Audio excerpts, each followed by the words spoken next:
wiki wari we waremye ijuru isi n'ibirimo byose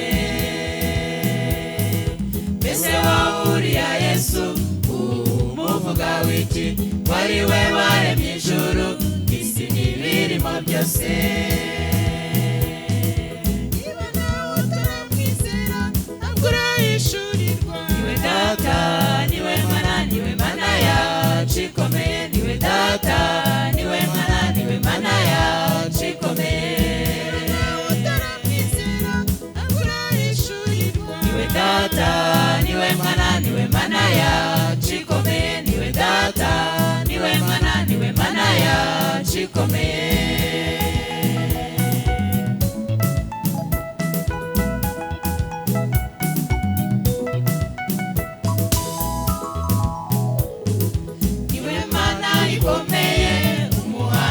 mukuru niwe wambaye umubiri watubera igitambo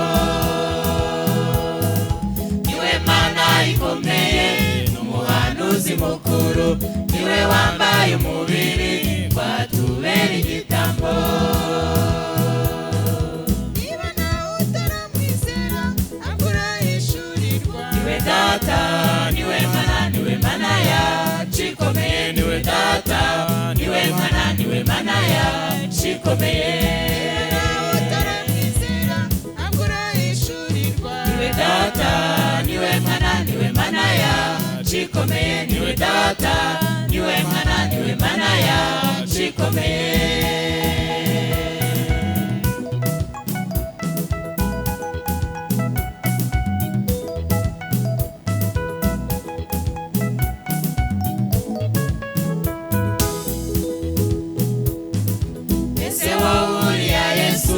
umuvuga wiki niwe mfura mu byaremwe niwe mfura mu kuzuka mbese wahuriya Yesu umuvuga wiki niwe mfura mu byaremwe niwe mfura mu kuzuka niba nawe utaramwizera ntabwo urayishurirwa niwe data niwe mwana niwe mana yacu ikomeye niwe data niwe mwana niwe mana yacu ikomeye ntabwo urayishurirwa niwe data niwe mwana niwe mana yacu ikomeye niwe data niwe mwana niwe mana yacu ikomeye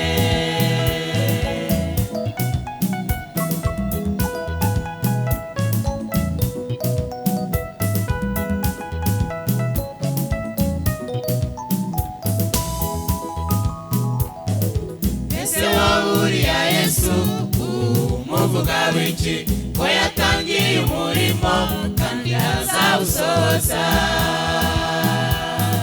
mbese wahuriya Yesu umuvuga wiki ko yatangiye umurimo kandi azawusohoza niba nawe utaramwizera ntabwo urayishurirwa niwe data niwe mwana niwe mana yacu ikomeye niwe data niwe mwana niwe mana yacu ikomeye niba nawe utaramwizera ntabwo urayishurirwa niwe data niwe mwana niwe mana yacu ikomeye niwe data niwe mwana niwe mana yacu ikomeye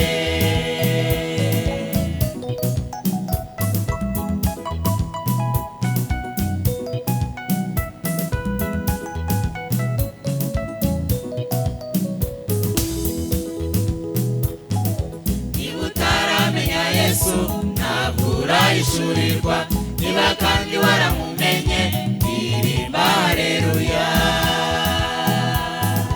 niba utaramenya Yesu ntabwo urayishurirwa niba kandi waramumenye ndirimba haleluya niba nawe utaramwizera ntabwo urayishurirwa niwe data niwe mwana niwe mana yacu ikomeye niwe data niwe mwana niwe mana yacu ikomeye niwe data niwe mwana niwe mana yacu ikomeye niwe data niwe mwana niwe mana yacu ikomeye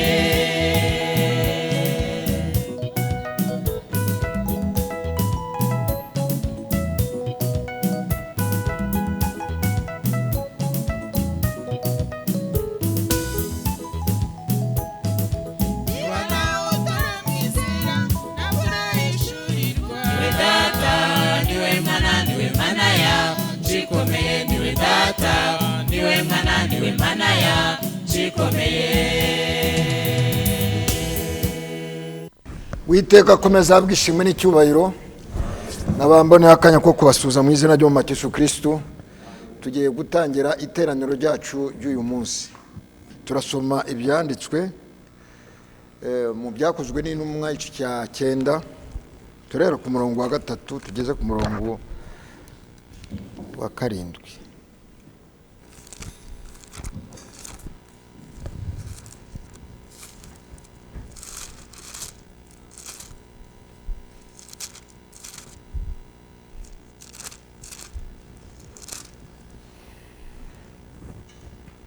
Comme il était en chemin et qu'il approchait de Damas, et tout à coup une lumière venant du ciel resplendit autour de lui. Akigenda yenda gusohora i Damasiko, umucyo uramutungura uvuye mu ijuru uramugota. Il tomba par terre et il entendit une voix qui lui disait: Saul, Saul, pourquoi me persécutes-tu? Agwa hasi yumva ijwi rimubaza riti, Sawuli, Sawuli, undenganyiriza iki? Et il répondit: Qui es-tu, Seigneur? Et le Seigneur lui dit: Je suis Jésus que tu persécutes. Il te serait dur de régimber contre les aiguillons. Aramubaza ati, urinde mwami? Nawe ati, ndi Yesu urenganye. Ariko haguruka ujye mu mudugudu uzabwirwa ibyo ukwiriye gukora. Tremblant et saisi d'effroi, il dit: Seigneur, que veux-tu que je fasse? Murongo wa 6. Ariko haguruka ujye mu mudugudu uzabwirwa ibyo ukwiriye gukora. Et le Seigneur lui dit: Lève-toi et entre dans la ville, et on te dira ce que tu dois faire. Ariko haguruka ujye mu mudugudu uzabwirwa ibyo ukwiriye gukora. Aya magambo niyo dutangije iteraniro ryacu ry'uyu munsi ku cyumweru. Nk'uko tubisomye hano mu byakozwe n'intumwa igice cya 3 biza ku murongo wa 6. Ni igihe umwami bite na gahunda uko yari yayiteganije yo kwishurira mwene data Sawuli. Umwami niwe wahise yiyereka, noneho ahita ahamagara Sawuli no mu izina. Sawuli ahita aterura ijambo avuga ngo, Mwami urinde. Umwami nawe ahita yivuga uwo ari we, avuga ngo ni jyewe Yesu urimo gutoteza. Noneho mwene data Paulo aterura ijambo aravuga, Mwami nkora iki? Nicyo cyane atuzanye hano.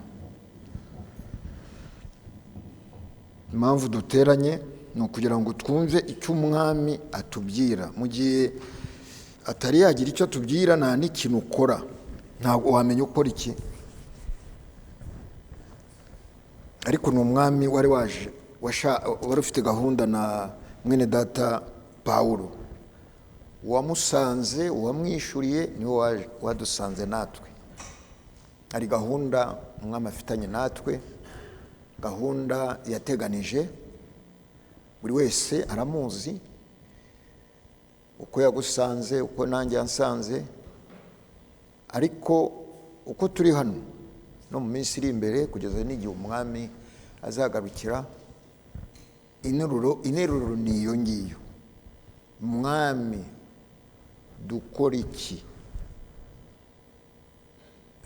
Uwo mwami niwe utubwira icyo dukora. Ko naje guterana, mwami nkora iki? Niyo mpamvu umuntu adashobora kwikoresha abyitirira Imana. abantu bakavunikira ubusa, agakora ibye akabyitirira Imana. Ariko abo Imana yasanze, Imana yabanza kubahishurira ubushake bwayo, bakamenya n'icyo bagomba gukora, ariko giturutse ku mwami. Niyo mpamvu duteraniye hano. Interuro niyo ngiyo, niyo tugomba no kuzaza dukoresha n'igihe turi mu ngo, kubera ko gushaka no gukora umuntu ntabwo akwiha, ni Imana igushira mu mitima yacu. Noneho mu gihe yahise abaza ngo nkore iki, uwo nguwo wamwishuriye niwe uza kumuyobora, ahita amubwira ngo noneho genda, baraza kukubwira icyo ukora. Niyo mpamvu gahunda mu itorero ni ikintu cy'ingenzi bene data. Imana yari yamaje guhamagara n'abandi, abo ngabo yazaga gutoteza, ariko harimo gutoteza umwami. Noneho ahita abaza ngo nkore iki, umwami ahita amubwira ngo barakubwira icyo ukora, ni bande? Ananiya yari ahari. Uwo Yesu wasanze Pawulo niwo wongeye kuganiriza na Ananiya, abaye ngo ngutumyeho umuntu uze kumubwira. Naho ngaho ubukozi bw'ijambo mu itorero ry'Imana nzima buba bukenewe, kugira ngo umenye icyo umwami akeneye gukora, abicisha mu bukozi bw'ijambo. Niyo mpamvu turi hano, nk'uko tunabyumva buri gihe, ntabwo ari icyumba cy'amasengesho uburyo umuntu wese ashobora kwifata uko ashatse, ariko tuba dukeneye kumva icyo umwami atubwira. Icyo umwami atubwira agicisha mu ngingo, akoresha ingingo z'umubiri we. Niyo mpamvu turi hano. Imana irushaho kuduhezagira. Tugiye kwishyira imbere y'umwami turirimba indirimbo, none nyuma yaho buri wese aragira icyo abwira umwami. Ariko interuro ngo mwami nkore iki, umwami noneho bite n'umutima wawe uko umeze araguhishurira biciye mu ijambo icyo ugomba gukora. Duhaguruke twishyire imbere y'umwami.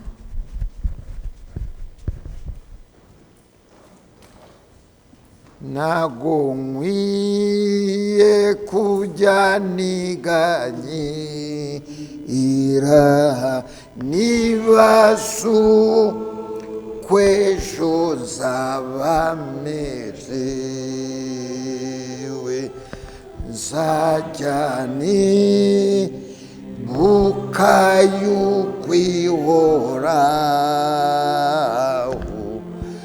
imenye byo byose uko bingana,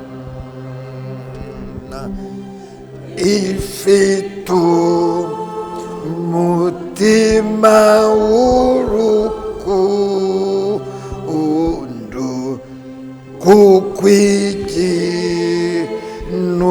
gishimishije umunezero n'umubabaro byose bizanira mama, umunezero n'umubabaro byose bizanira mama. Buri wese nagira icyo abwira umwami.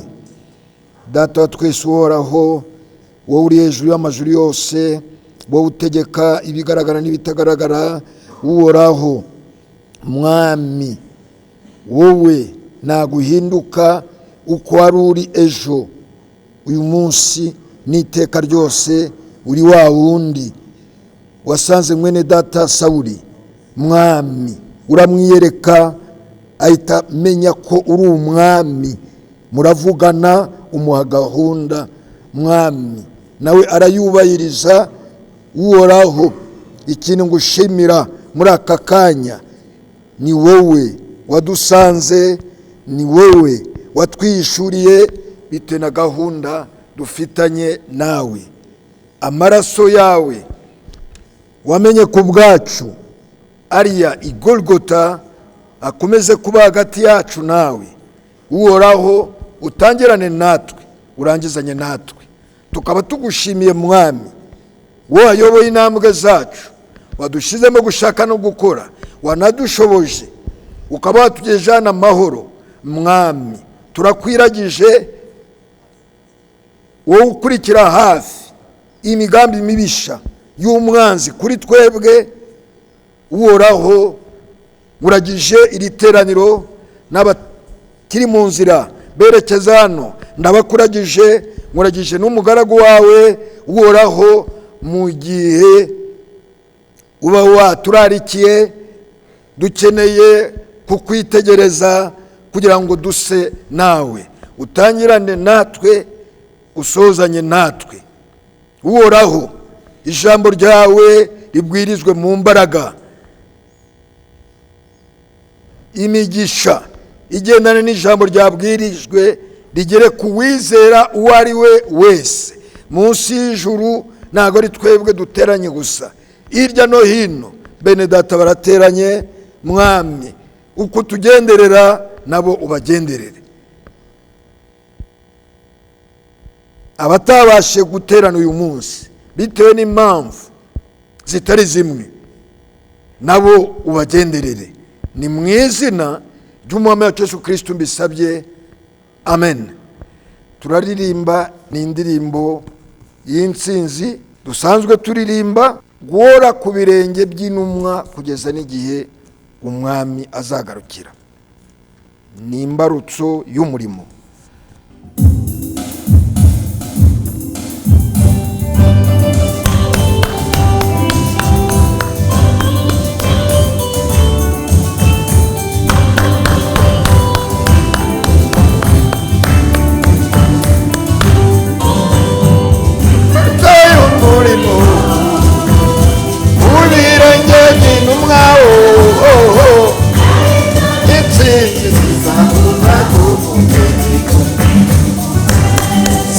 We era abayeho imana kora ishano kutamenya imana sitera abayeho ishano kutamenya imana yamanyu y'umutima umwami wacu, nawo twaba munenge nshamwiyoreshe.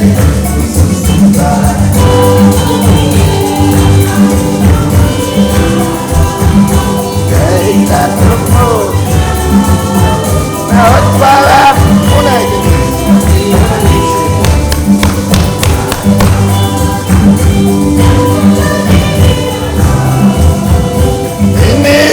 Torero koko ay marago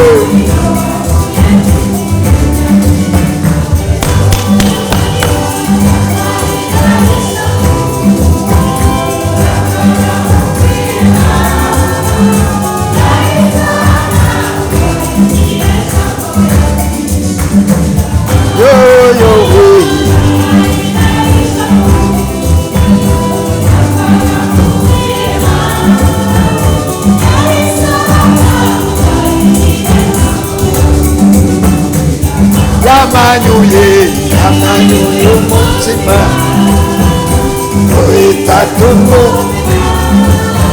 nawo twaba munege shamiyori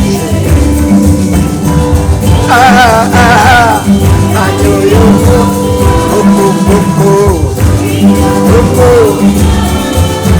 nawo twaba munege shamiyori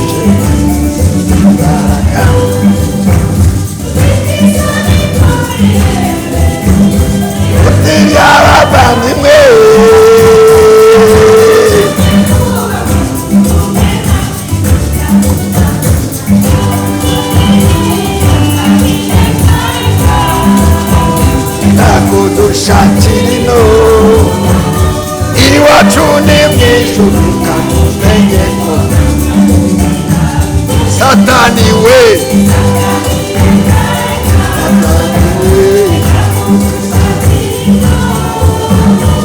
iwacu ni mw'ijuru kandi umenye ko yamanyuye umutima uhita tumumenya aho twaba muneye ishami yorije yamanyuye umutima uhita tumumenya naho twaba muneye ishami yorije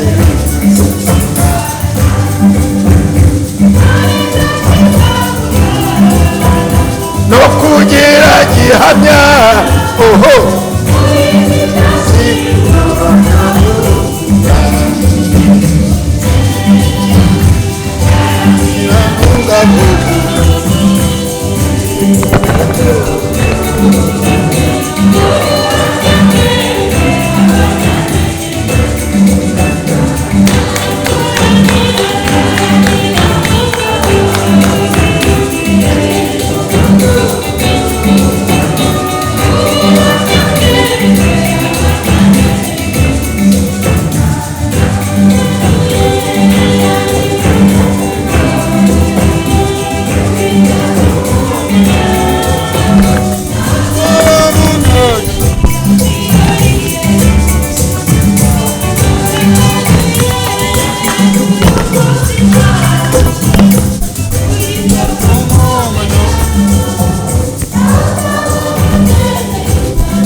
Uwiteka himbazwe mu izina ry'umwami wacu Yesu Kristo.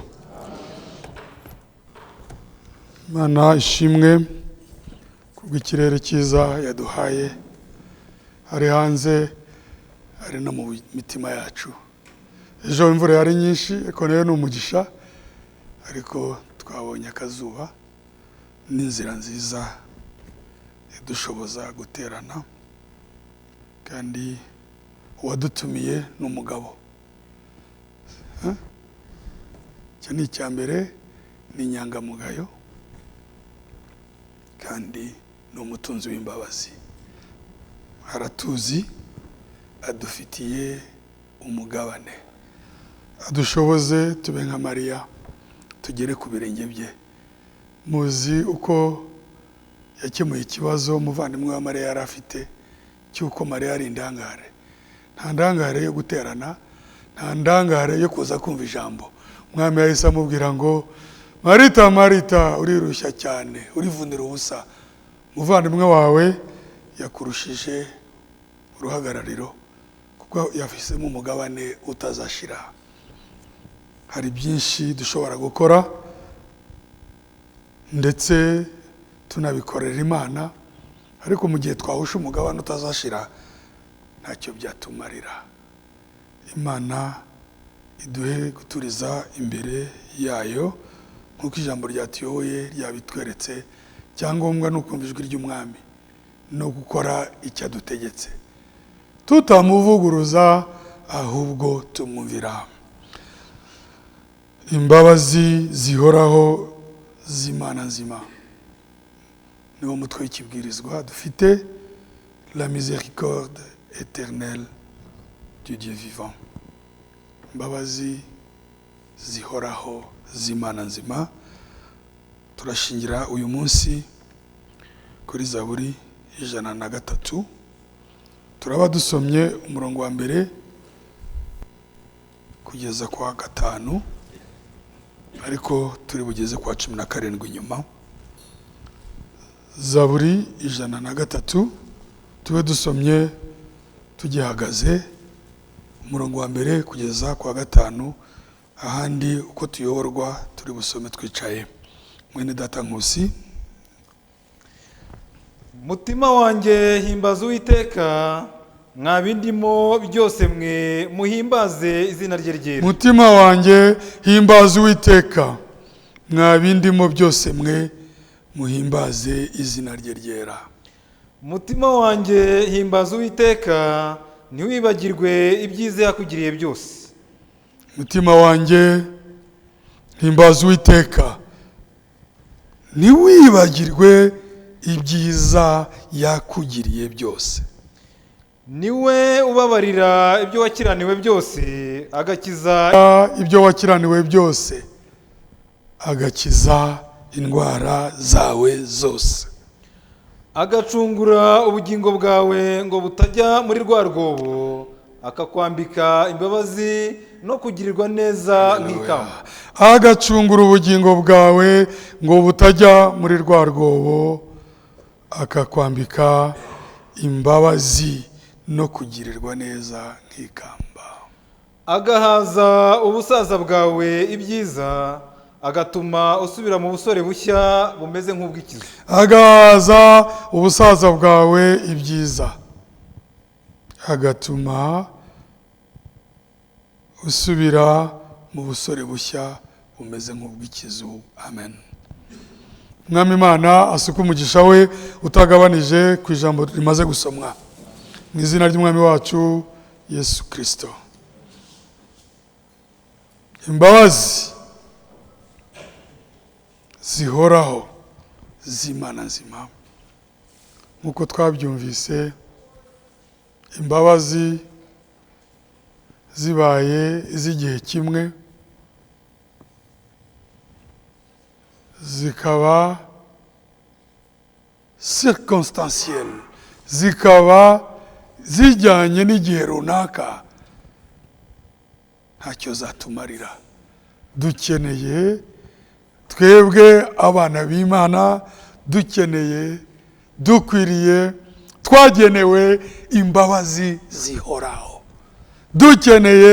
Dukwiriye, twagenewe, muri ubu magambo, dukwiriye, twagenewe imbabazi zihoraho, kuko nizo zituma duhora munsi y'ukuboko kwe, nizitugeza mu iteka. Hano ku murongo dushorejeho wa 5 haravuga ngo agahaza ubusaza bwawe ibyiza, agatuma usubira mu busore. Abantu bakoresha urwo rugi bajye barukinga buhoro. Agahaza ubusaza bwawe ibyiza, agatuma usubira mu busore bushya bumeze nk'ubw'ikizu. Binyibukije Caleb n'ubuhamya bwe, bageze igihe bagomba guhabwa imigabane yabo. Yesuwa nk'uko umuhanuzi abitubwira, agereranywa n'umwuka wera. Umwuka wera niwe uha buri mwana w'Imana umugabane we. Umugabane wawe ntabwo uhabwa na pasiteri, umwanya wawe mu itorero ntuhabwa na pasiteri, kuko itorero ry'Imana nzima ni umubiri wa Kristo. L'église du Dieu vivant, c'est le corps mystique de Jésus-Christ. Itorero ry'Imana nzima ni umubiri utagaragara wa Yesu Kristo, arizo tubereye ingingo. Muri iryo torero ntawe uguha icyicaro, ugihabwa n'umwuka wera. Ntawe uguha umwanya, uhabwa n'umwuka wera. Ntawe uguha impano, uzihabwa n'umwuka wera. Ntawe ukwemera, wemerwa n'umwuka wera. Byanditswe biravuga ngo umwuka ubwe ahamanya n'umwuka wacu, yemeza neza ko turi abana b'Imana. Uguhamiriza ko wababariwe n'uwakubabariye. Uguhamiriza sibyo se ko wabonye agakiza ni umwuka wera. Ntabwo ari umuntu uguhamiriza ngo akuvuge ngo ndabona uri umwana w'Imana. Nta ndabona ejo bwacya akavuga ngo ndabona utari umwana w'Imana. Ntitwatungwa no guhamirizwa n'abantu, dore nta cyiza burya nko kugira gihamya. Uyifite ashira ubwoba n'iy'urupfu rw'abarumuzengurutse. Niwaza ubusaza bwawe, niko twasomye ngo agahaza ubusaza bwawe ibyiza. Abantu batinya gusaza, si byo se? Turanashishikarizwa n'ubuyobozi kuzigama mu kigega ejo heza. Ejo heza, ariko simbizi muri mwebwe sinzi banza mutabyemera, twebwe bayobora abantu batushishikariza ati n'abayobora amadini mujye mubwira abantu wizigamire muri ejo heza. Ejo heza ubu se abantu batinya ahazaza habo n'amasaziro mabi, sibyo dona? Abantu batinya n'amasaziro mabi. Abazungu bagira amasaziro mabi cyane, basazira mu byo bita les maisons de repos, n'inzu babahunikamo ibisaza n'ibikecuru. Abantu benshi bavino bavuga ngo bagiye i Burayi, bagiye kuhagira abo basaza batababyaye. Umuntu arasaza akagera igihe amera nk'uruhinja, sibyo? Akagera aho akorerwa ibintu byose, umuntu akavina akangata ngo ngiye i Burayi.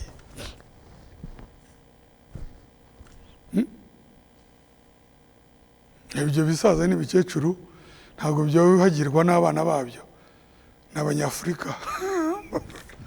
Abana babo ku myaka 18 baragenda, ibyo yabatunze byose akagira amasaziro mabi. Ariko abana b'Imana twababariwe, umwana w'Imana, sibyo? Watinya amasaziro yawe, imbabazi z'Uwiteka zizakomaho. Watinya amasaziro yawe mzee ntaga? Haguruka, watinya amasaziro yawe, ufite ibyiringiro mu Mana. Imana igumugisha. N'abana bagusigasira Imana ibakoreyemo, ariko nyine gusaza umuntu arashirirwa abyumva. Ariko mu izina ry'umwami wacu Yesu Kristo, uko umuntu w'inyuma asaza, umuntu w'imbere niko ibyanditswe bivuga agenda bamushya. Kandi niwe muntu, uwo muntu niwe. Niyo mpamvu Kalebu binyibukije ubuhamya bwa Dawidi, bunyibukije bwa Kalebu. Dawidi yaravuze ngo agahaza ubusaza bwawe ibyiza, agatuma usubira mu busore bushya bumeze nk'ubw'ikizu. Kalebu yabwiye Yosuwa ati jye sintomboza, kubera ko Yosuwa nk'uko umuhanuzi abitwigisha yarahagarariye umwuka wera, sibyo? Yosuwa ashushanya umwuka wera mu buryo bw'umwuka, mu buryo bwa gakondo isanzwe niyo wabahaye imigabane, nk'uko mu mubiri wa Kristo umwuka wera ari uduha, sibyo, imigabane. Noneho Kalebu, sibyo, ahita abwira Yosuwa ngo wibuke ko nari hamwe nawe, wibuke ko twamanyije n'Uwiteka, ntitwigeze tuzana inkuru y'incamugongo, twazanye inkuru y'ibyiringiro. Ati ngiye sintomboza. Uribuka icyo Uwiteka yamvuzeho? Ndafata ikijyanye n'icyo Uwiteka yamvuzeho, ndaragwa ikijyanye n'isezerano Imana yampaye. Bene data, Imana yaduhaye amasezerano, nka Isaka turi abana b'amasezerano. Aravuga ngo uramba Hebroni, ngo nari mfite imyaka 40, ubu mfite 80, sibyo? N'itanu. Uko nari meze, imbaraga nari mfite ntabara, n'ubu ndacyazifite, kuko imbaraga yari afite mu rugamba atabara ntabwo zarize, zari imbaraga z'ubuntu bw'Imana, zari imbaraga z'Uwiteka. Intambara yarwanaga siwe warwanaga. Turasaza ariko Imana ntisaza, imbabazi zayo ntizisaza, ubuntu bwayo ntibusaza. Haleluya. Nukuri kwayo ntigusaza. Duhora twiyuburura mu mbaraga nshya, nk'uko Yesaya 40 habitubwira ngo ntabwo urabimenya, urabisobanukirwa. Uwiteka ntananirwa, ntasinzira, ntahunyiza. Abamwi ngo abasore b'imigenda bananirwa, ariko abizera Uwiteka bahora biyuburura mu mbaraga nshya. Bajya babivuga imbaraga z'izuba, utuntu twose yishurirwa turakwigisha ngo imbaraga zisubira, imbaraga zisubira ziri mu Mana. Ukagira ngo ugiye kunanirwa, isoko idakama igahora énergie renouvelable, imbaraga zisubira, ejo heza, ejo heza. Ngewe byarananiye ejo heza, ntegereje gutaha ibyo ntabonye ku myaka 64, ngewe namwe muzayijyanemo muri batoya ejo heza. Ibyo ntabonye ariko ijambo ry'Imana riravuga ngo mushyire ubutunzi bwanyu, sibyo? Ibyo ni ibindi bibwirwa irindi hanga. Ejo heza iki gihe nayo ni nziza, simbaca intege mwebwe mugifite imyaka myinshi yo kubaho, mwizigamire n'urubyaro rwanyu. Twe turashaje, mwe mwizigamire. Ariko nari ngiye ku rindi hanga no ku yindi mpanda, no ku yandi masaziro, si byose? Ijambo riravuga ngo mubike ubutunzi bwanyu aho abajura n'inyenzi batagera, kuko muzabusanga. Uko muhabika simbizi, ariko ijambo ryo ryarabivuze. Uko umuntu ahabika azabibwirwa n'uwabivuze, ntago ari jye, ariko yarabivuze kandi nta shiti arabikora. Nibyo azakwereka uko uhabika. Ntago waba wimukira Kabuga ngo wimurire ibintu byawe ku Kamonyi. Hadize sha kutubona wambuka Nyabarongo ujya mu majyepfo, waravuze kuzatura mu Kabuga, wavuze kuzatura mu majyaruguru, ngo nta kibazo, ngo nambishyize hara ngo ariko wanjye ni Kabuga. Bavuga turabeshya. Niyo mpamvu ijambo rivuga ngo aho ubutunzi bwawe buri niho n'umutima wawe usa. Ko nako gaciyemo.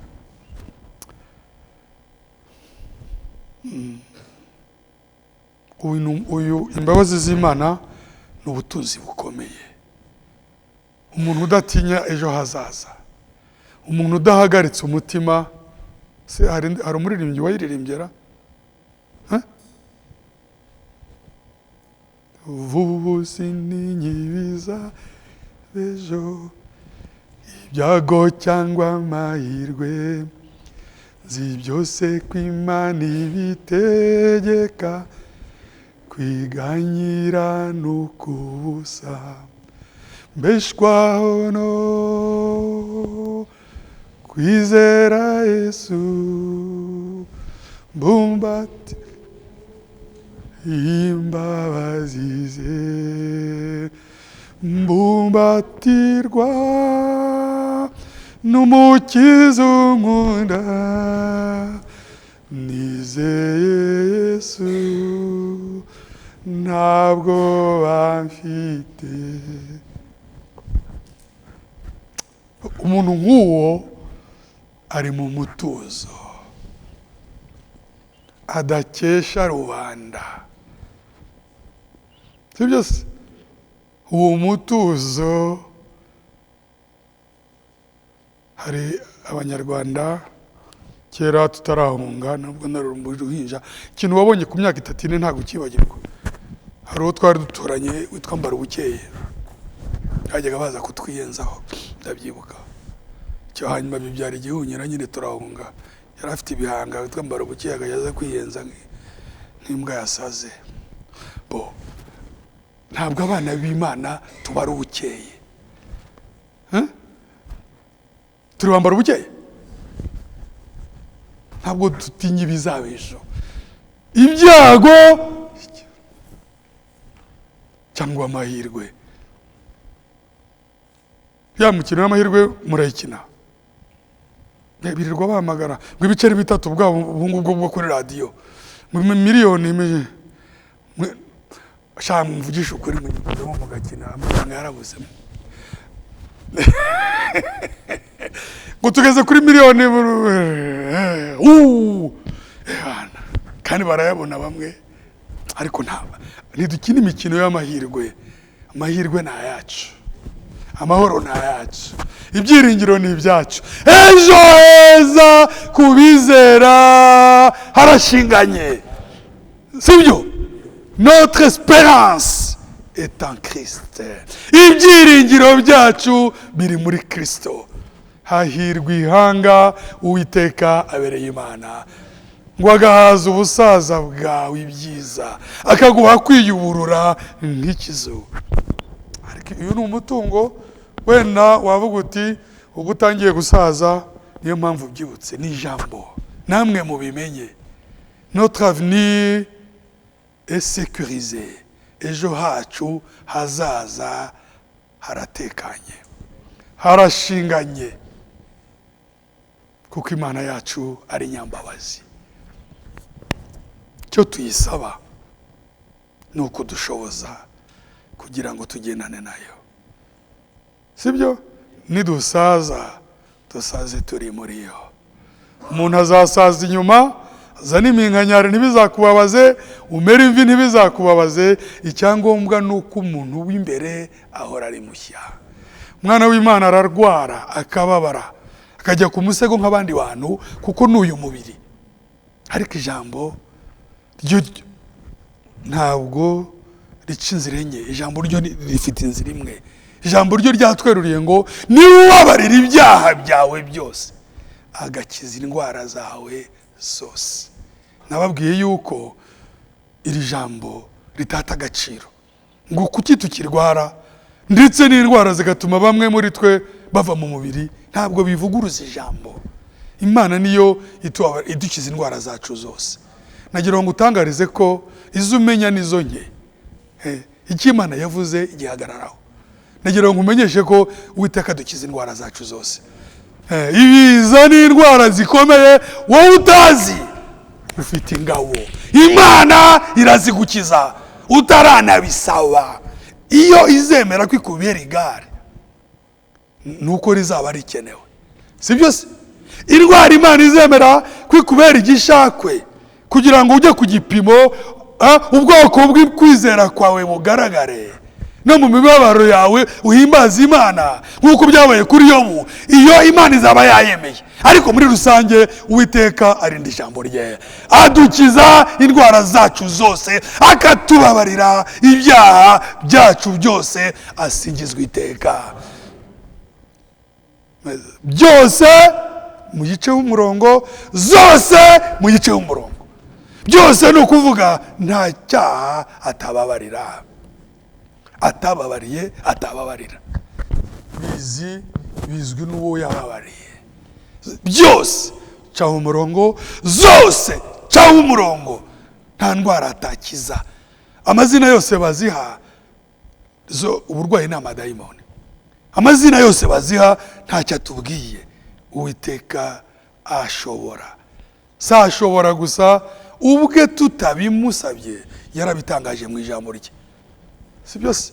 Ibi Dawidi avuga biri mu byanditswe, abikomora mu ijambo, kuko Imana niko yavuze. Mwene data nadusomere gatoya muri Yesaya 53:25.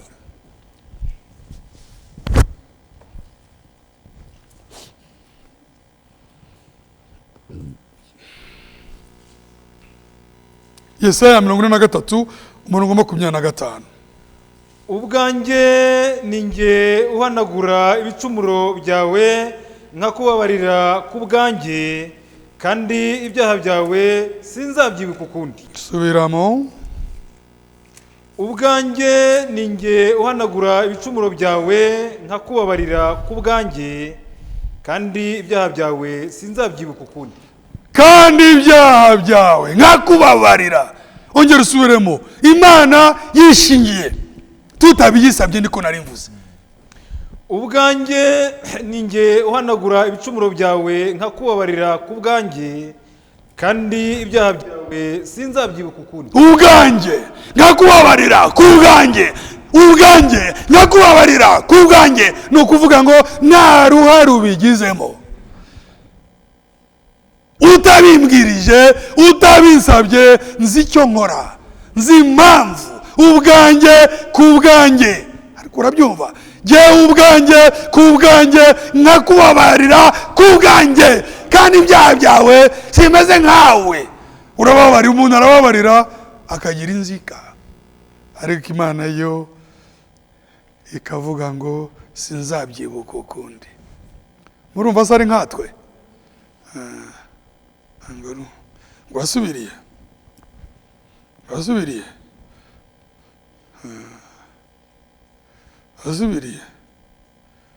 ariko Imana ntitujora, Imana ntiducyurira, Imana ntiturambirwa.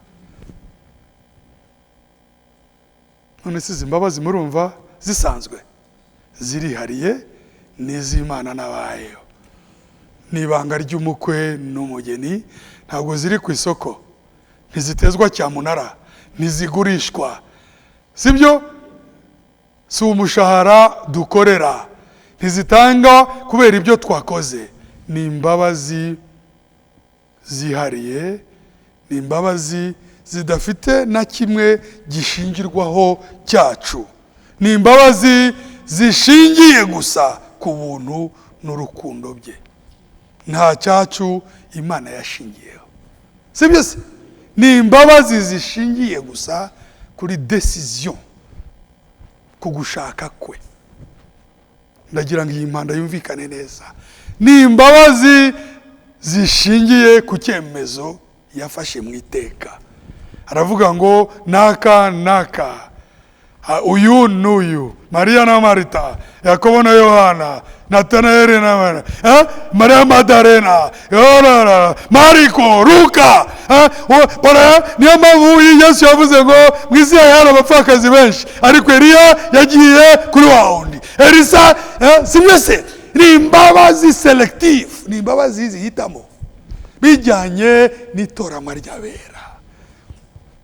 Quelle grâce, quel amour, quelle miséricorde. Mbega ubuntu, mbega imbabazi, mbega ubutunzi bukomeye Imana yaduhaye.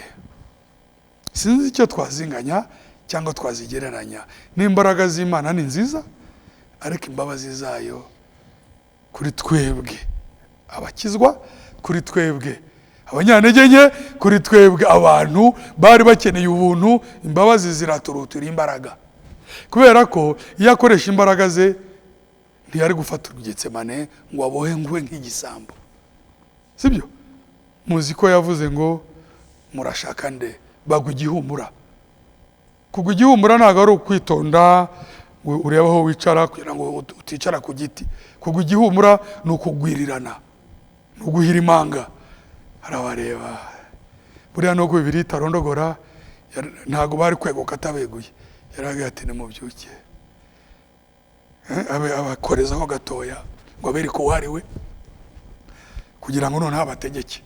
Avuga ati sawa rero noneho aho ngiye aba ntibashobora, gikombe nyweraho aba ntibagishobora, kuko byateganijwe nimureka babigendere, aba ari ngiye mufata kuko nzi icyanzanye. Aba bana abaturage, abana banjye ntabwo tujyana i Karuvali. Abangaba ni mubagere kure. Ka Petero kari akagabo k'amashagaga k'intwara, ariko burya n'imiterere yacu Imana yikoreramo. Petero aravuga ati ntabwo bishoboka, ntibagenda babana umwami wanjye bamuzirike, sinzabona urwapfuye, sibyo ra? Nubwo ku ruhande rumwe ameze nkawe atari yumviye icyo umwami avuze, ariko ku rundi ruhande ni intwari. Aravuga ati apfe ntareba. Baramubwira ati saa kitarabi kuzanyihakana gatatu, ariko nawe yaramurebaga. Ese Petero yari yaragiriwe imbabazi? Yari yarababariwe. Niwe nyine bakimufata byarantangaje, yaragifite inkota ye. Abagabo ba kera bari bikura nkota, ndabibuka abasaza ba kera yabaga afite umuheto we n'igitembo kirimo imyambi, sibyo yoha? Harabo wabonye wowe abasaza ba kera afite ijisho ry'igitoborwa rimeze nk'urunyanya, afite umuheto we n'igitembo n'imyambi n'inkota, agaca mu ishyamba ririmo intare. Aba bari abagabo, ariko ibi by'ubu ngubu ni mafene.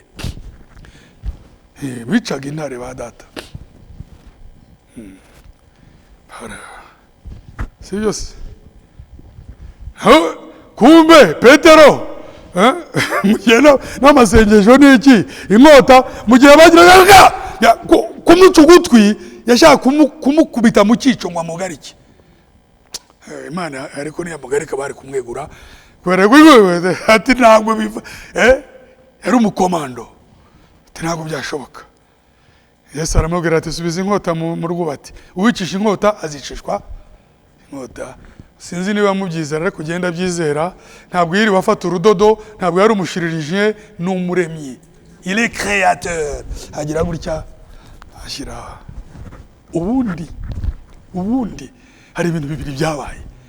Ababwira ngo murashaka ne bakitura hasi akabegura asubizaho gutwi. Ntabwo byari bihagije guhita bavuga bati rero ntituzi ibyo turimo, mureke twigendere, uyu ni twamugezayo. Ariko nabo bari bashorewe n'imbaraga z'Imana kubera ko umwami wacu yagombaga kudupfira, yagomba kugera ku musaraba akabambwa kugira ngo itangazo risohoke ngo byose birasohoye, tout est accompli. Nabo sibo bari munsi y'imbaraga z'ijuru, siko bimeze. Ubundi bari guhita bavuga bati bari gusubirayo bameze nk'aba bapolisi. Muribuka muri Yohana 7 babatumye abafarisayo, bari bafite abawusiye, bari bafite abapolisi barinda urusengero ngo bajye kumufata, basanga abwiriza, basanga uzarwane n'abantu, uzasuzugura abantu, ariko nabyo si byiza. Uzubaha abana b'Imana. Ariko icyo nashaka kuvuga, uzasuzugure umuntu uhagarara, ariko ntago washobora ijambo.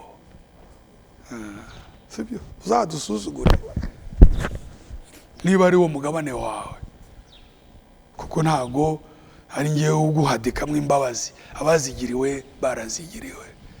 Uwagiriwe imbabazi ntago yasuzugura imikorere y'Uwiteka, ariko ijambo rirakomeye, sibyo? Noneho basanze arimo kubwiriza ijambo, binyibutsa mu rugamba rw'Isirayeli bajya gufata Dawidi. Sawuli arahanura, abatumye nabo barahanura bikurunga hasi bahanura, kubera ko tuba tugoswe n'umutaka w'ubuntu bw'Imana. Muri byizera turahagarikiwe. Noneho abawusiye, abapolisi basanze ijambo rimo gutambuka basubirayo amaramasha. Abakuru b'urusengero b'Abafarisayo bati ko mutamuzanye, mumuzana. Uzi ikintu baba bashubije? Jamais homme n'a parlé comme cet homme. Nta muntu wigeze avuga nkawe. Basanze ijambo ryinikije. Aho ijambo riri Uwiteka bahari. Binyibutsa agasozi k'Idotani, binyibutsa Elisa n'agasozi k'Idotani n'umwami w'i Siriya, kubera yuko ibyo bapangaga byose Imana yavugiraga mu muhanuzi Elisa akabibwira umwami n'ingabo. Umwami akabibwira ingabo, akababwira ati Abasiriya baranyura aha, mubatega igico mugire muti. Umwami ageze aravuga ati hagati yacu hari abagambanyi. Ni gute ibyo dupanze byose Isirayeli bimenya? Hari ujya kubivuga, undi muntu aravuga ngo mwami, mu Isirayeli hari umuhanuzi. Ibyo ukorera ku murere, ibyo uvugira mu rwihisho, umuhanuzi ababireba ku manywa. Ati Isirayeli bafite Imana. Ese iyo Mana y'Isirayeli iri hamwe natwe? Niyikora izi byo dutekereza, izi migambi ya Satani uturwanya. Niyo mpamvu nta mutego uzadushibukana. Ibyo bita igico, ambushi, nibishoboka Mwuka Wera uturengera arayitegura. Murizera yuko Imana itegura imitego mu rugendo rwacu? Imyinshi niyo utamenya, ibico byinshi Uwiteka biburizamo. Dufite amahoro ku Mana kubw'umwami wacu Yesu Kristo. Niyo mpamvu Elisa ari Dotani. Ndabaza, yari mu mutuzo? Yari mu mutuzo usesuye. Niyo mpamvu Gehazi, Elisa tuzi inkomoko y'umuhamagaro we, ariko Gehazi ntabwo tuzi uko yatangiye urugendo. Bibiliya nta kitubwira. tumubona hagati ari hamwe na Elisa gusa. Ariko mwibuke ko tuzi uko Elisa yahamagawe. Bamukojejeho umwitero wa Eliya. Wa mwitero yarazwe, wa mwitero wafunguraga amazi ya Yorodani, sibyo? Wa mwitero yasingiriye Eliya amaze gutaha, nawe mwitangiriro wamukozeho.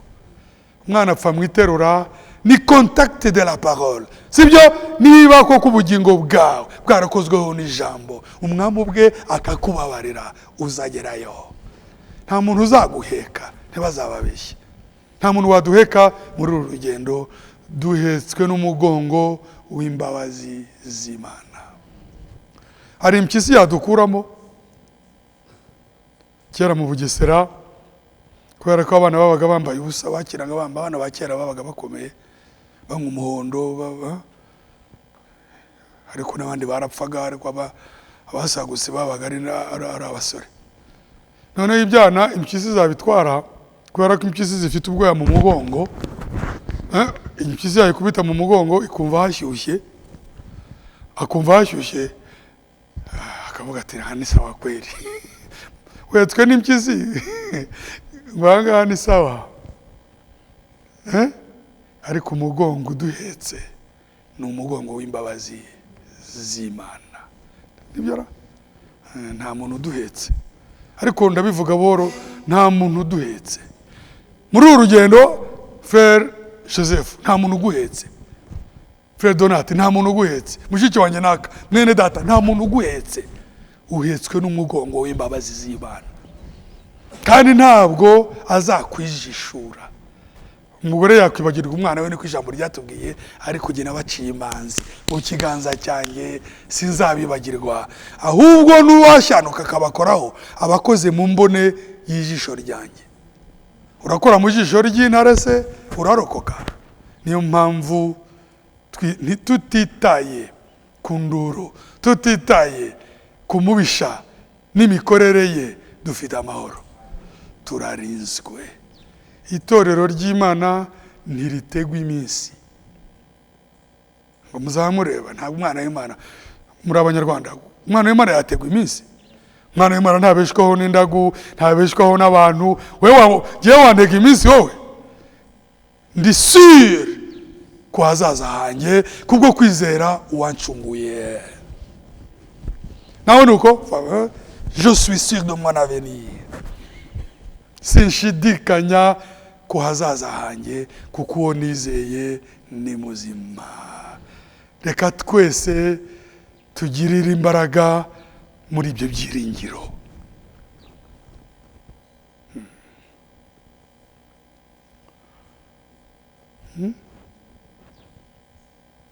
Nibyo, ni jye ubwanjye kubabarira, ni jye ubwanjye ugukiza, ni jye ubwanjye ku bwanjye. Nta ruhare rwawe rukenewe. Son pardon, imbabazi ze rwose zishingiye gusa ku cyemezo yafashe, ntizishingiye. Ejo twabivuzeho gatoya ku batari bahari, wenda twabigarukaho. Imbabazi ziri ibyiciro bibiri. Hari imbabazi dusaba kubera ko twababariwe, sibyo se? Turacyasaba imbabazi kuko kwikubitiro twababariwe, kugira ngo rya jambo risobanuke neza. Muraryibuka Imana yabwiye Mose, Paulo akarigarukaho ku Baroma, mu Baroma igice cya 9 ngo je fais miséricorde à qui je ferai miséricorde. Ngirira imbabazi uwo nzazigirira, ngirira ubuntu uwo nzabugirira. Ni imbabazi za dogere ebyiri. Ngirira ubuntu uwo nzabugirira, nkagirira imbabazi uwo nzazigirira. Uzi uwo nzigiriye rimwe, mpora nzimufitiye mu bubiko bwanjye budakama. Maze uvuze izo mbabazi, hari imbabazi dusaba, hari n'imbabazi tutasabye. Imbabazi tutasabye nizo badusomeye muri Yesaya 43:25. Nongera, ubwanjye ni nge uhanagura ibicumuro byawe, nkakubabarira ku bwanjye, kandi ibyaha byawe sinzabyibuka ukundi. Ni jye ubwanjye nkakubabarira ku bwanjye. Muzi icyo bisobanuye? Utabinsabye. hari imbabazi twagiriwe kubera ko turi intore, murabyemera? Tutaramenya gusenga, imbabazi z'Imana zatugezeho zituma dutangira urugendo. Izo ni imbabazi twagiriwe tutazisabye. Izo nizo zitwomaho kuko twazigiriwe, zitubashisha guhora tuzisaba. Nibyo utagiriwe izo za mbere zikubitiro ntiyabasha gusaba imbabazi ashingiye kuziye atigeze agirirwa. Niyo mpamvu twavuga nk'umwami wacu ngo bababarire ntibazi icyo bakora. Siko bimeze se? Ariko umusaraba n'umwana we Stefano aterwa amabuye, uzi kwicishwa amabuye, nawe ari munsi y'ubwiza bw'Imana. Atubabare iki gicumuro, uzi kwicishwa amabuye, pardonne-leur, ntibazi icyo bakora. Turi mu mutamenwa w'imbabazi ziturinda kwandura, ziturinda umururazi kugeza igihe ubabarira n'abanzi bawe, kuko urwo ni urwego intore zigomba kugeraho. Satani ararushywa n'ubusa, uwatubyaye ni umunyambabazi, si byose? Ijambo umwami yavuze ntirizatunanira ngo mubabarire kugira ngo nange muzababarirwe. Mubabarire, mukunda abanzi banyu, musabire umugisha babavuma. Ni ibintu bikaze. Matayo 5 n'Abaroma 12 muzahisomere ngo kugira ngo muba abana ba Se wo mu ijuru. Mugende mutambuke mufite imitima itagira ikizinga kuko muri abanyambabazi. Ibyo si byiza? Ibintu bitogota bibira nk'ifuro ry'umururazi, murumva atari umusemburo, n'umusemburo dukwiye kubira irobe rikeye, Imana ikatwishimira. Kandi Imana izazana ibipimo imbere yacu, ariko Imana itanga ibipimo ni nayo idushoboza kubitsinda. Ibyo tugaruke kuri Zaburi 103.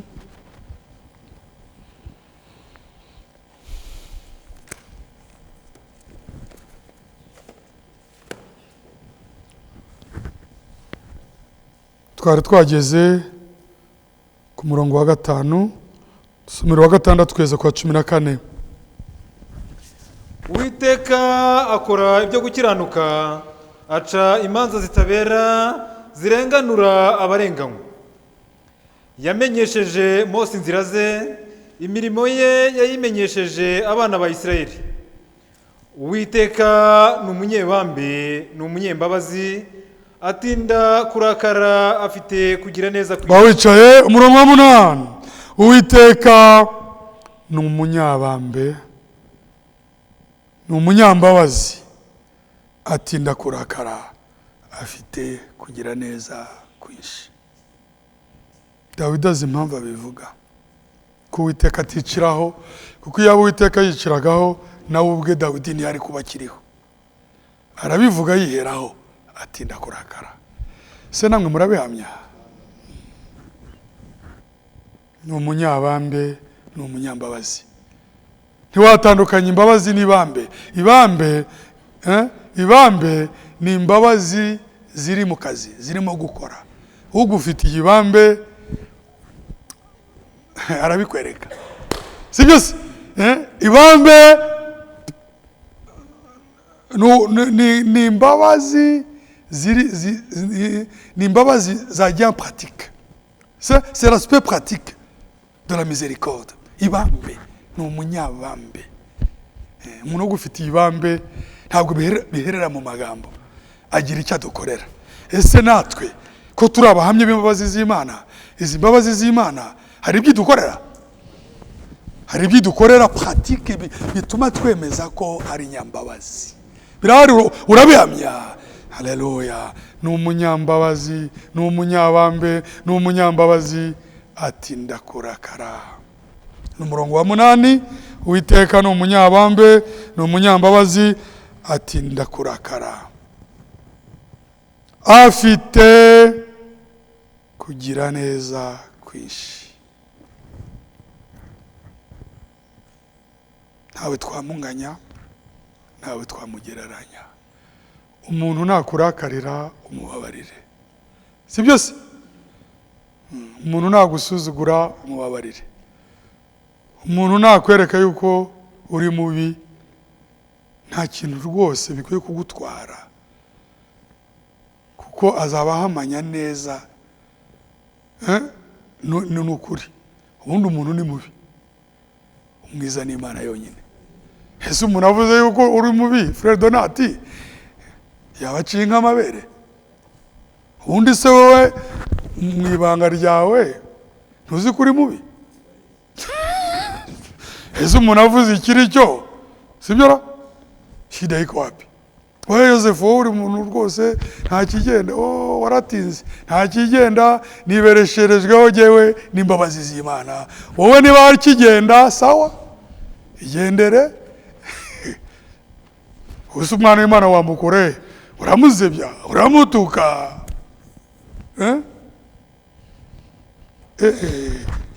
Cyane cyane twebwe ni ngombwa turye za message, ni ngombwa turye ibitutsi. Twarabyemeye, babyita le problème de la parole. Mu gihe ijambo ry'ukuri ritambuka rigasunika umwanzi uba ari mu myigaragambyo, Imana ntinegurizwa izuru. Kandi Imana n'ifuhe ryayo mu gihe rigiye mu bikorwa inyura mu bagaragu bayo. Abo ngabo nibo bagenewe imijugujugu, ariko turi mu mutaka. Twose turi tayari, ntabwo tuzagurana ukuri ubushuti bw'amafuti. Namwe muriteguye? Tuko tayari. Kundeba mugeze kuri Yosefu, ni hari abantu bamutuka, aho murasi mwebwe. Namwe se nahano se barimo? Ntabwo byashoboka. Kapiteni barimo? Kapiteni aravuze ngo ugiye simbizi bo. Simbizi. Ariko rwose baba we. Umwami wacu yaravuze ngo ibyo bankoreye, ngo umugaragu ntaruta shebuja, ngo nibisiara yabwiye ngo nibisiara nyanze no mwebwe izabakundi. Umwami wacu bamwitaga Beelzebul, itoni ariko ingororano. Ijambo ry'Imana riravuga ngo muzaba muhiriwe niba bavuma bakabatuka babamura, ngo kuko ingororano yanyu ni nyinshi mu ijuru. Ngo ariko muzaba mugowe nibabogeza, ngo kuko muzaba mwabaze kubona ibihembo bya. Ntimugakunde kwagazwa n'abantu, no kogezwa n'abantu, no gushimwa n'abantu. Mujye mureka icyubahiro cyerekere ku Mana yonyine. Nibyo? À l'Éternel seul la gloire et l'honneur. No mpamvu mu itorero ry'Imana nzima kwishakira icyubahiro ari umuziro. Nicolayisme. Ntabwo Nicolayisme, ntabwo kwishakira ikuzo byaba mu ihanga ry'Imana. Niyo mpamvu ntimukigereranye n'andi mahanga. Isirayeli yigeze gusaba abami ngo nitugire umugaba w'ingabo, tugiye ngo dutabarana n'Uwiteka, tukagera n'umuhanuzi agenda avuga ngo Uwiteka aravuze. Ni mu gihe cya Samweli ngo dukeneye abajenero, dukeneye abami, dukeneye abakomanda. Uwiteka niwe wabayoboraga, agatabarana nabo, akarwanana nabo, akajya babwira ngo intambara si yanyu, intambara ni y'Uwiteka. Nta na nimwe yigeze aneshwa. Samweli arababara ati hari icyo mwaburanye Imana, ngo ngo natwe turashaka abatutegeka. Samweli arababara, Imana iramuhoza, iramubwira iti Samweli, si we banze, n'igihe banze. Bihorere ndabaha umwami, ariko azabacura bufuni na buhoro. Azabicara ku bitugu, azabashyira mu buretwa. Aramubaha Sawuli ibyo yabakoreye, sibyo? Uwiteka ntabwo aduhagije bavandimwe. Si umwami ra? Uwiteka si umwami wacu? Uwiteka si umugaba w'ingabo hagati yacu? Si uyobora urugamba? Uwiteka si umushumba w'iri torero? Si umwungeri mukuru? Si umutahiza w'intama? Dukeneye abanyacyubahiro bo kudutitiza. Jamais de la vie. Ntabwo dukeneye abanyacyubahiro bo kutugenda ku mugongo. dukeneye imbabazi z'Imana na nyiri itorero uriyobora. Hejuru y'ibyo dukeneye ijambo, niryo riragira ubugingo bwacu, niryo ryuhira imitima yacu iguye isari, niryo rihaza ubugingo bwacu, niryo rituvura umwuma, niryo ritugaruramo imbaraga nshya nk'ikizu, niryo rituma twiyoborora, niryo ritugira inama, niryo ritubohora, niryo rica imigozi yose, niryo ritwambika umwenda w'ubukwe. Rirahagije, aho riri byose biba bihari. Niko kuri impamvu rwose, kandi ntabwo umuntu yaba afite Imana ngo agire icyo abura. Dushobora kuvuga nka Dawidi ngo Uwiteka niwe mwungere wacu, ntacyo tuzabura. Kandi ntitugomba kwegereranya n'andi mahanga, bafite abami. Ikintu cya mbere umwami agira, aba rurangiranwa muri rubanda, sibyo? Akogezwa. Yesu umwami wacu si rurangiranwa? Ndavuga Yesu Kristo. Ntiyogezwa hano, ntaririmbirwa isiga, ntitumuhimbaza, ntitumubyinira. Hari undi se dukeneye yuko babangikana? Umwami wacu ntagira escort, ntagira abamurinda, ahubwo niwe uturinda muri ubu bwawe. Ariko twe dukeneye umwami turinda, cyangwa dukeneye uturinda?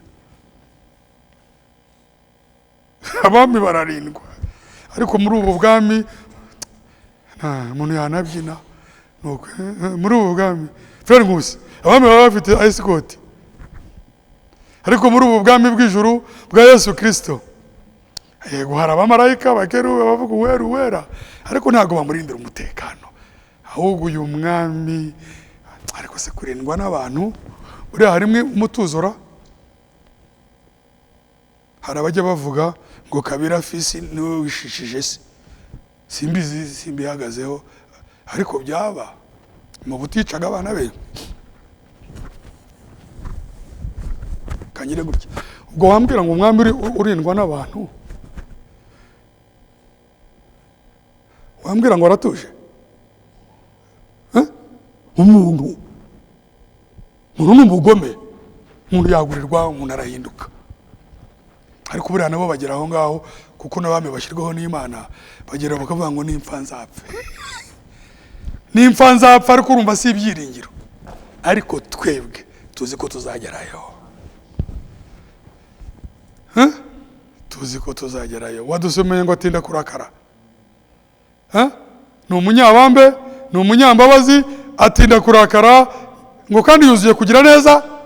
Niyuzuye afite kugira neza kwinshi. Ntabwo batubwiye igipimo.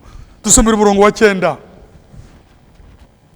Ntakomeza kurwana iteka, ntagumana umujinya iminsi yose. Ntakomeza kurwana iteka, ntagumana umujinya iminsi yose. Ahangaha ejo nabwiye abari bahari, tubwirijwe n'Umwuka Wera yuko imbabazi z'Imana ari nyinshi, ariko izo tubwiriza muri aka kanya nizihariye z'intore. Naho ubundi Imana ifite imbabazi no kuba yaremye bose. Mwari mubizi, Imana ibabarira bose, igusha imvura ku babi n'abeza, siko bimeze? Ikavisha izuba ku babi n'abeza, ikagaburira isi yose, kandi itinda kurakara. Ureba ibibera kuri isi, ntabwo yahora irakaye, ntigumana umujinya. Ariko ibisi ibyacu, uretse no kutagumana umujinya, nta na rimwe tugirira umujinya twebwe. Ntabwo aho urukundo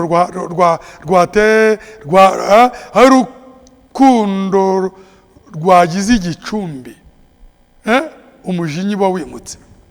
Ntagumana umujinya iteka, sibyo se? Ntahora arakaye, ni kubo hanze ageraho nabo akavuga ngo igihe cy'amateka nikira.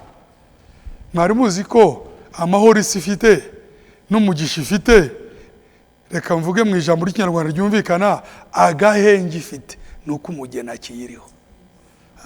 Imbabazi twagiriwe zisagukira rubanda, ariko ubundi mu by'ukuri ni izacu, ni umurage w'abana b'Imana. Ibyo bafata ni ibisagutse.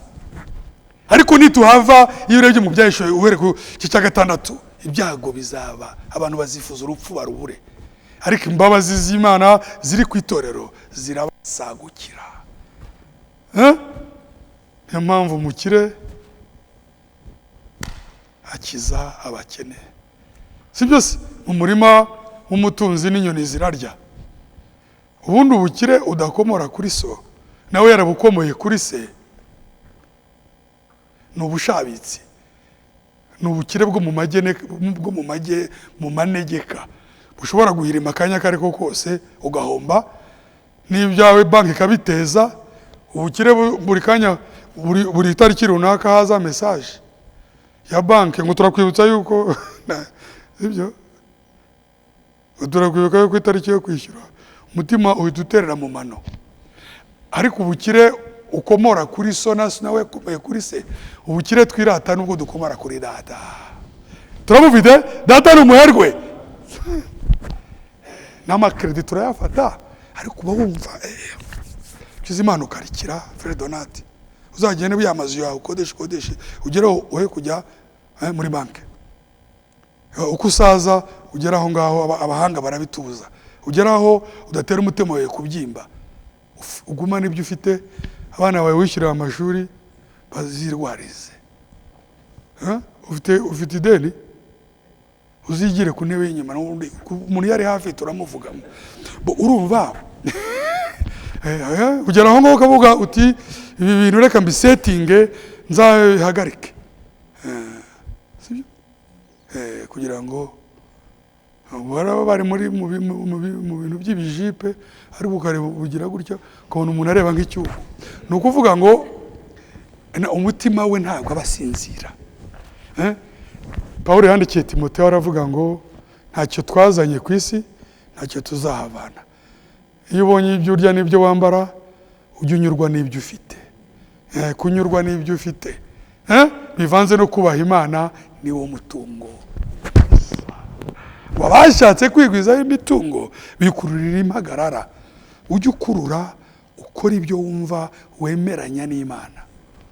Mwari muzi ko no mu buzima bwacu bwite, notre vie privée, le Seigneur est impliqué. Umwami abuzamo, ntabwo yatureka, abuzamo akatuyobora akavuga ati have wikwiyahura. Umwami mujye mumurekera, sibyo? Reka tuvuge nka Dawidi ngo wikoreze Uwiteka urugendo rwawe rwose.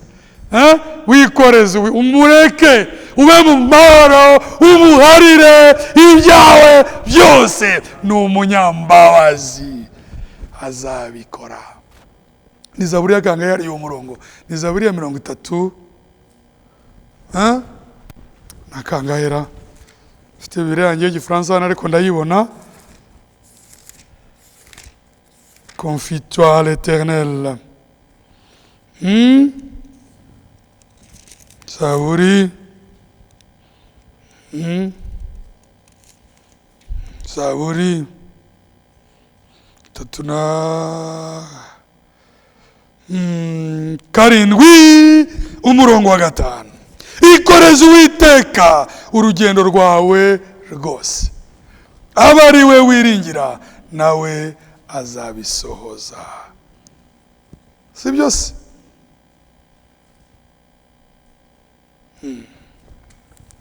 Wikoreze Uwiteka urugendo rwawe rwose, aba ari we wiringira nawe azabisohoza.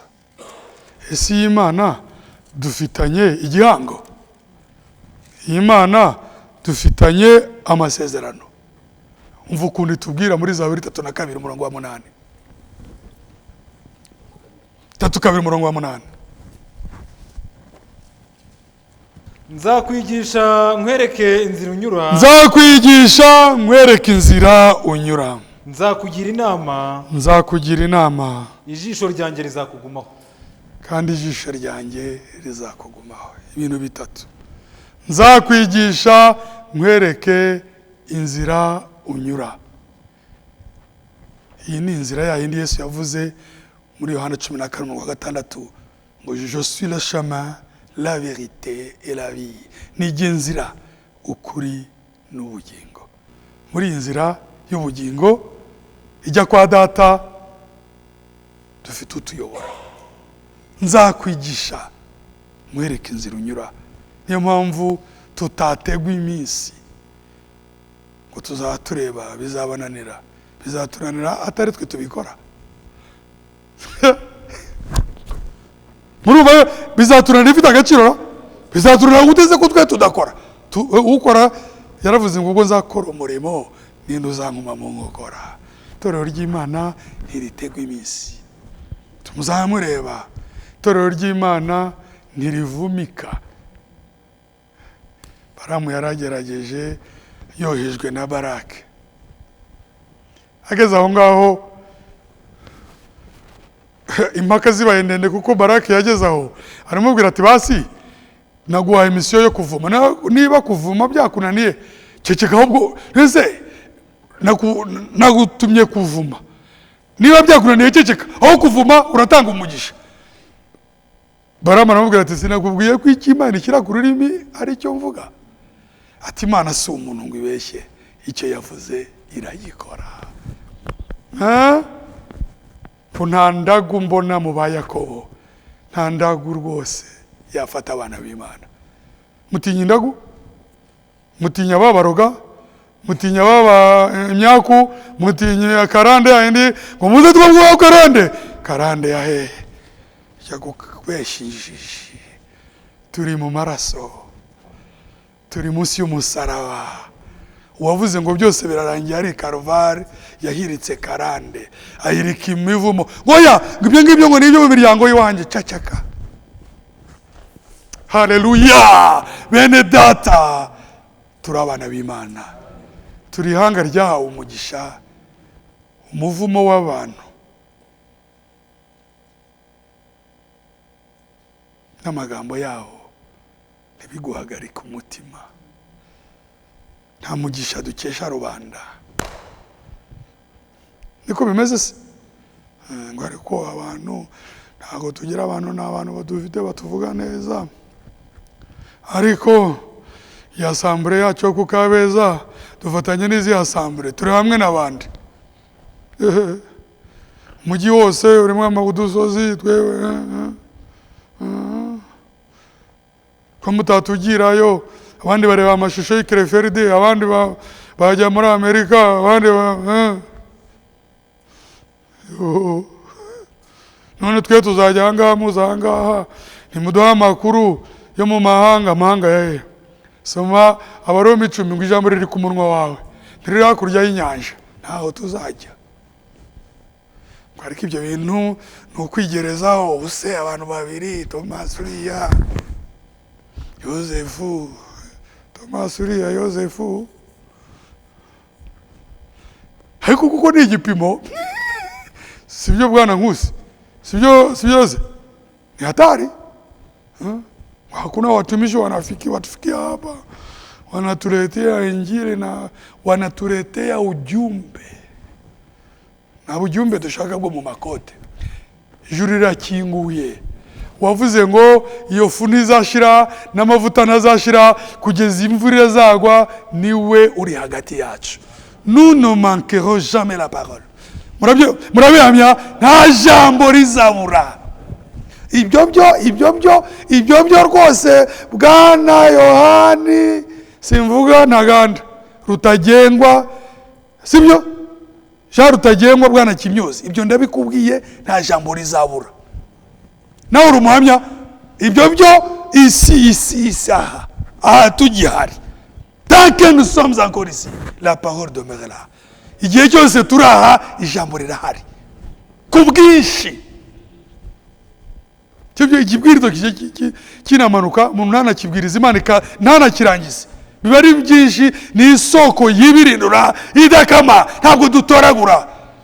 Turanywera ku isoko idudubiza. Wewe wareba isoko igitsure niyo wayishyize hose. Isoko iri ku kazi kayo. Nibyo aratwuhira, atugaburira, atwuhira isoko idasuma amazi y'amahoro ngo abana bawe bose byanditswe muri Yesaya 54:13 ngo abana bawe bose bazigishwa n'Uwiteka kandi bazagira amahoro menshi. Aho Imana ivuga, ijambo ritanga amahoro, rigasunika umubisha, rikadushyira mu mugabane wa gakondo yacu. Niyo mpamvu umuhanuzi w'igihe atubwira ngo itorero si abantu. Mu kibwirizwa cyitwa Kristo wahishuwe mu ijambo rye bwite, Christ révélé dans sa propre parole. Niho umuhanuzi atubwira ngo itorero si abantu, itorero ni ijambo. Ni naryo zaza gushaka, l'épouse parole, umugeni jambo. Itorero si abantu, itorero si abantu, itorero ni ijambo. Niyo mpamvu ahari ijambo haba hari itorero, kugira ngo ibyanditswe bisohore. Umwami wacu yavuze ngo aho umubyimba uri niho ibizu bizateranira. Là où sera le corps, là s'assembleront les aigles. Aho ijambo riri, si byose, aho ibyo kurya biri niho ibizu biteranira. Hari igituma duterana hano ku Kabeza kiduhuriza aha, nta kindi uretse ijambo. Siko bimezera? Ni ijambo rituzana. Iyo uhanagura urukweto, iyo uza wiruka, iyo ureba ku isaha niba zisigaye ziri muri telefone, iyo urwana uzi ko hari icyo Imana ivuga. Uzi ko nta kivuga wakwigumira iwawe. Hari n'abasigaye bigumira mu ngo zabo, bazengurutse ubusozi barananirwa. Abasore b'imigende barananirwa, abantu barananirwa. Tekinike zose zo kuyobya abantu zizagenda zicuyuka. Ariko ahari ijambo, Uwiteka azahaza ibyiza no mu busaza bwacu, atume twiyuburura nk'ibizu, tunywera ku isoko idakama. Nzakwigisha mwereke inzira unyura, nzakugira inama. Nzakugira inama, murumva ko ari mu buzima pratique. Nzakugira inama, hari igihe inama ziba zikenewe. Nzakwigisha mwereke inzira unyuramo, ni ijambo. Nzakugira inama ni ukuvuga ngo nugera mu mayira abiri, si byose, nugera mu madidane ari mu by'umwuka, nzaza ngugira inama. Nugera mu madidane mu cyemezo wafata no mu buzima bwawe busanzwe, nzakugira inama. Murabyemera? Ntuzahuke, tuza. Niyo mpamvu natwe ijambo ritureba ngo ukoreze Uwiteka urugendo rwawe, aba ari we wiringira, nawe azabisohoza. Uri umusore, uri inkumi, ukeneye urugo, ukeneye akazi, ukeneye inama no mu byo ukora. Uyu nguyu uvuga muri Yesaya 9 ijambo rivuga, sibyo? Duha umwana w'umuhungu, umwana yatuvukiye, azitwa umujyanama. Igitanga ni umujyanama, ni nawe uvuga ngo nzakugira inama. Ariko murumva tudafite sekiritera, ntituzafata ibyemezo byo guhubuka. Umujyanama ari tayari. Ese twamunganya iki? Niwe byose, kandi ijisho ryanjye rizakugumaho. Dufite ejo heza.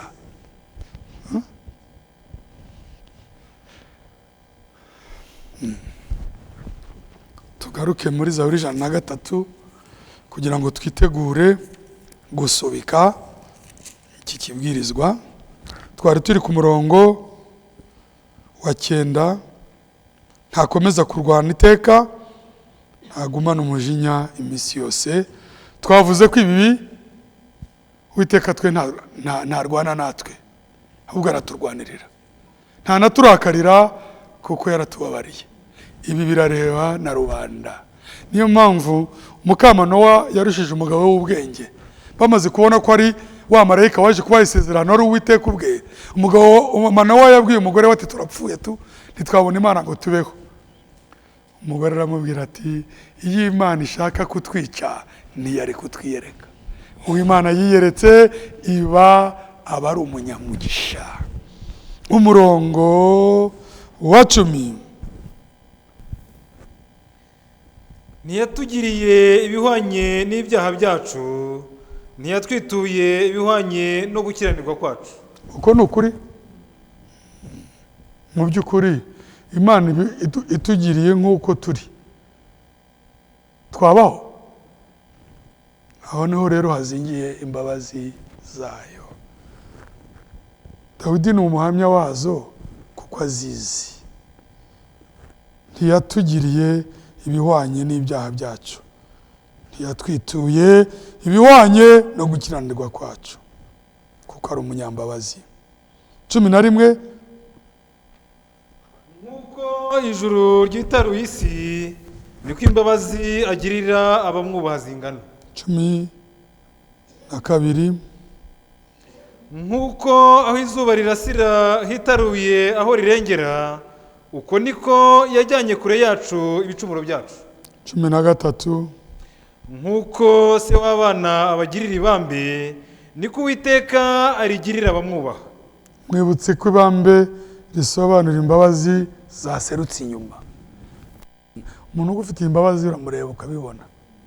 Utazigufitiye niyo yakubwira ngo ndakubabariye, ubona agahanga kameze nk'icyuma, uravuga uti ngiye napfaga kugusaba imbabazi, ibisigaye n'ibindeba. Ibambe nk'uko se w'umwana wagirira ibambe. 10.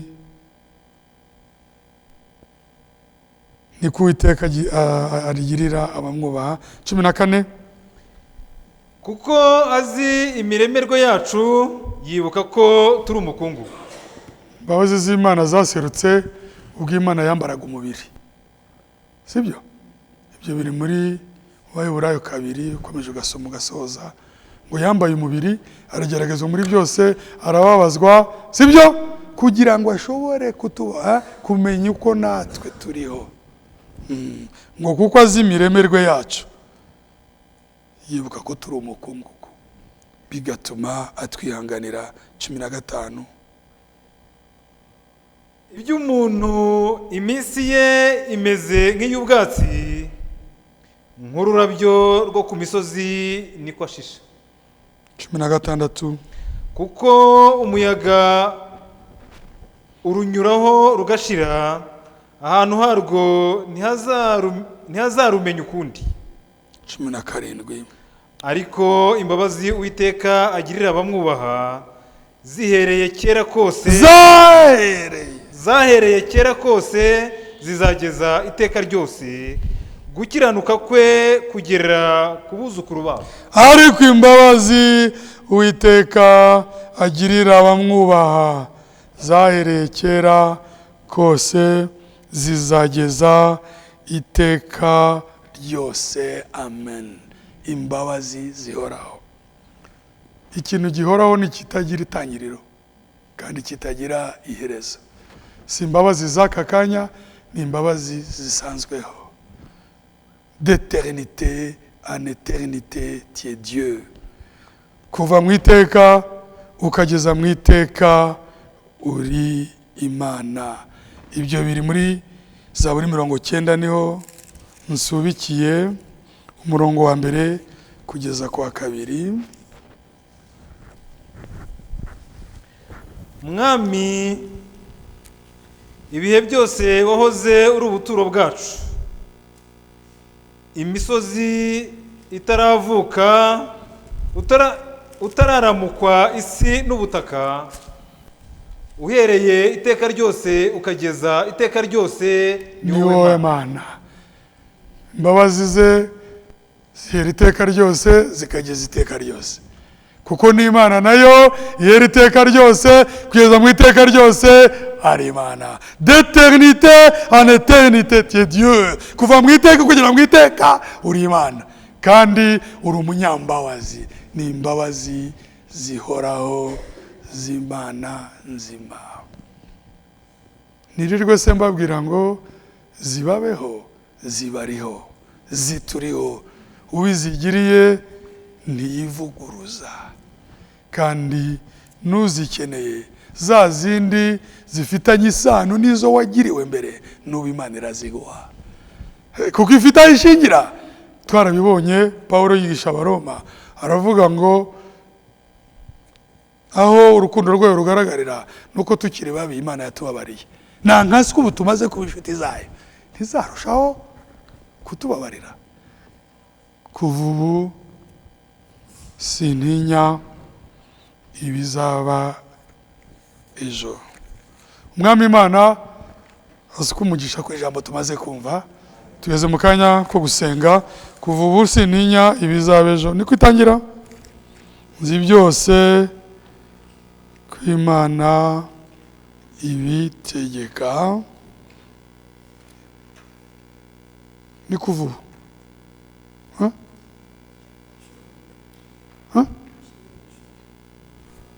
Ni 114. Urabizi neza? Okay. Nibyo rwose 114. Turashimira Imana kubw'ijambo ryayo. Ijambo rimanutse riba rifite gahunda.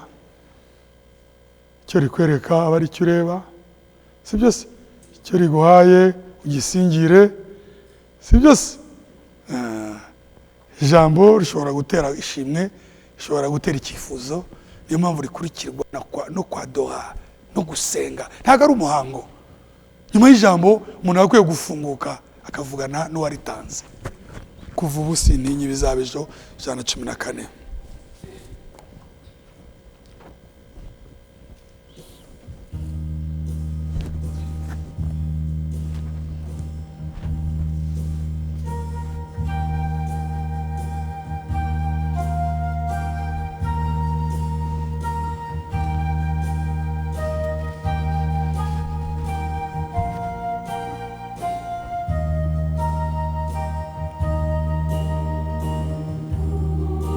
Sintinya ibizaba ejo, ibyago cyangwa amahirwe.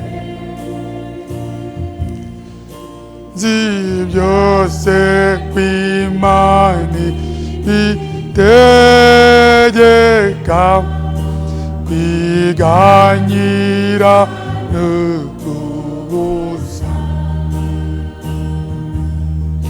Mbeshwa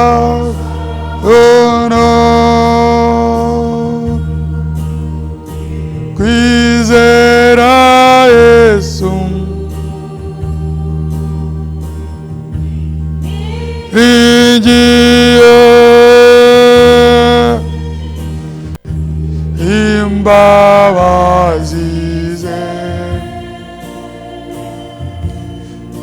bumbatirwa n'umukiza unkunda, yizeye Yesu, ntabwo bafite. Amen.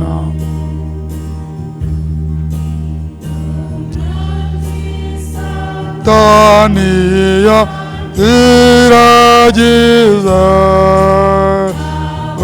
onamaku menshi, ziyuku mukiza zamati isunga mwisha, beshwa no kwizera Yesu,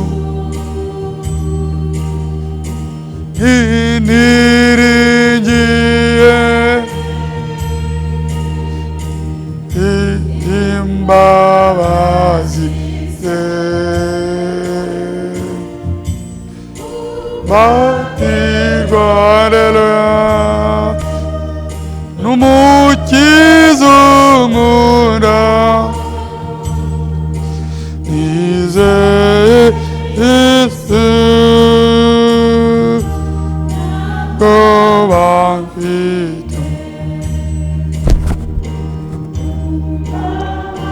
Ziko mutima wanjye gucya ku munsi Yesu bwazaga kunjyana mu rugo rwe rwo ijuru bishwa uno kwizera Yesu iwe niringiye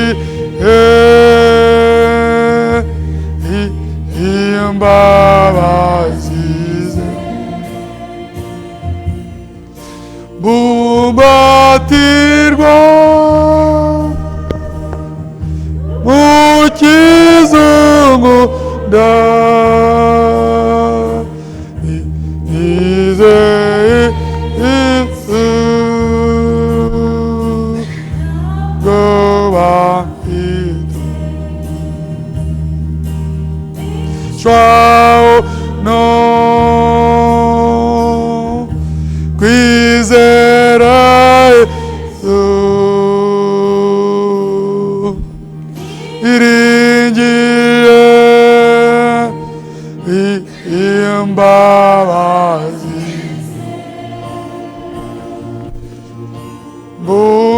bumbatirwa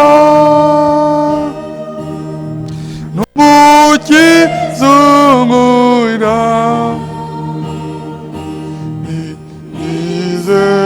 Yesu ntabwo bafite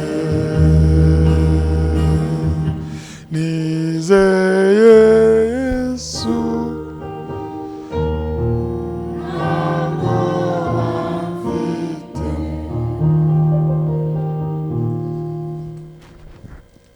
reka tubohokere buri wese kuvugana n'umukiza wacu kuva kera kose ukageza iteka ryose uri Imana n'imbabazi zawe ntizizashira mwami w'abami tuvuge iki tureke iki dushobora kuvuga nka Dawidi ngo Uwiteka yadukoreye ibikomeye natwe turishimye impano y'imbabazi watugiriye ntigereranywa ntacyo twayinganya turi abatoni bawe nk'uko ijambo ryabitweretse hari imbabazi usanganiwe abantu za rusange ariko turagushimira iz'umwihariko zaduhesheje kubabarirwa ibyaha byacu zigatuma duhabwa ubugingo budashira n'agakiza mwami tutakwamburwa ni dayimoni iyo ari yo yose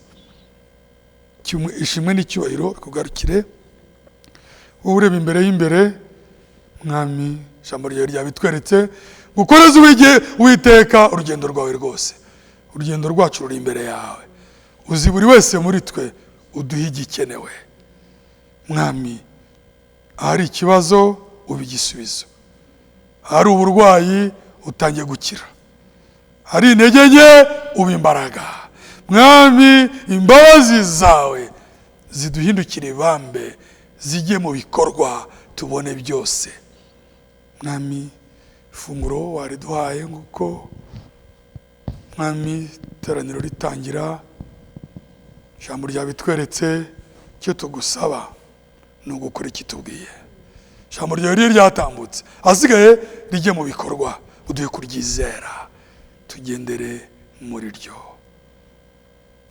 duhe umugisha wawe utahane natwe tugusabye ibihe byiza nubwo n'ubundi wabitugeneye no mu materaniro azaza ni mu izina ry'umwami wacu Yesu Kristo tubisabye amen Imana iduhane umugisha mu izina ry'umwami wacu Yesu Kristo naho kwa gatatu dutane n'amahoro y'umwami